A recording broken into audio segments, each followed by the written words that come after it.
Bora falar de um assunto que está no nosso dia a dia, mas que a gente raramente para pensar: a qualidade da energia elétrica. Vamos mergulhar nessa história para entender como a gente chegou até aqui. Pois é, quem nunca ficou no escuro e se perguntou por que isso acontece, né? Essas situações tão comuns têm tudo a ver com a forma como a qualidade da energia é medida e gerenciada. Para a gente entender isso, a gente precisa voltar um pouquinho no tempo, lá para quando tudo começou. Então, vamos lá, para o comecinho de tudo. Antigamente, a preocupação não era com cada casa, individualmente. A ideia era olhar o todo, a rede elétrica inteira da região. Era uma visão bem de cima, sabe? Panorâmica mesmo.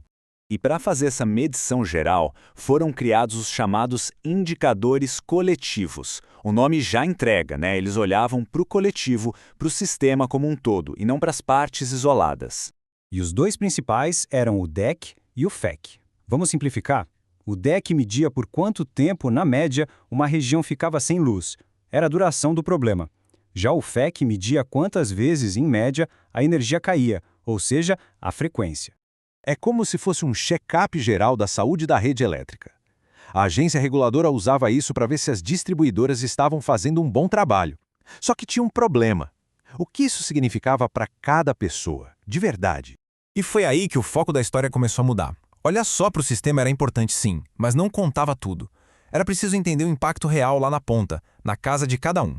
Essa era a grande questão. Pensa só, a média da região podia até estar boa, mas e se a energia caísse toda hora num bairro específico? Para quem morava ali, a qualidade era péssima. A média não mostrava essa realidade. E foi para resolver isso que surgiram os indicadores individuais. Agora sim, a medição passou a ser, digamos, porta a porta, olhando o que cada cliente realmente estava sentindo na pele. E aqui a coisa ficou bem mais detalhada. A gente passou a ter o DIC, que é o tempo total que um imóvel ficou sem energia, e o FIC, que conta quantas vezes isso aconteceu. Tem mais. O DEMIC registra qual foi a pior e mais longa queda de energia, e o DICRI foca nas interrupções que acontecem em dias importantes, tipo um feriado. Cada um desses ajuda a montar o retrato real da experiência de cada um.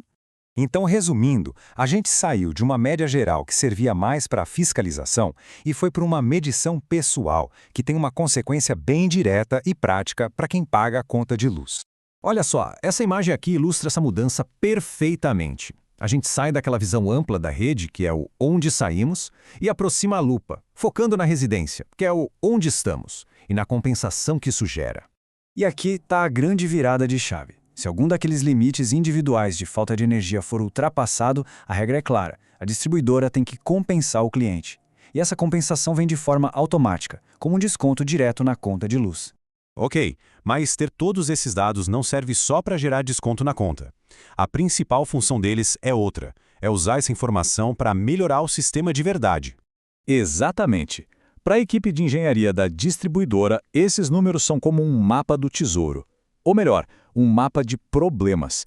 Eles mostram com precisão onde a rede está mais fraca e precisa de atenção. Com essa análise, eles conseguem identificar os chamados alimentadores ofensores, que são aqueles circuitos que vivem dando problema. Entender por que as interrupções acontecem, se é galho de árvore, equipamento velho, e mapear os pontos mais frágeis de toda a rede. E a partir daí, as ações são planejadas. No curto prazo, é apagar incêndio, resolver o que é urgente. No médio prazo, já rola uma manutenção preventiva, troca de equipamento. E no longo prazo, a gente está falando de grandes investimentos para modernizar e fortalecer a rede toda. Tudo isso que a gente viu até agora se encaixa num ciclo, quase uma filosofia de trabalho que é bem simples, mas muito poderosa. É um processo de 3 etapas bem lógicas. Primeiro, medir, que é coletar todos esses dados que a gente já falou. Segundo, entender, que é a parte de análise, de diagnóstico. E, por fim, corrigir, que é botar a mão na massa com as ações de engenharia. E o mais importante é que isso não para. É um ciclo que está sempre girando. A cada nova medição, o entendimento melhora, novas correções são feitas e o objetivo final é sempre o mesmo: ter menos interrupções e uma energia de mais qualidade para todo mundo. No final das contas, tudo se resume a este mantra. É ele que conecta aquela sigla na conta de luz com os grandes planos de investimento na rede. É a lógica por trás de toda essa evolução. Fica aí a reflexão.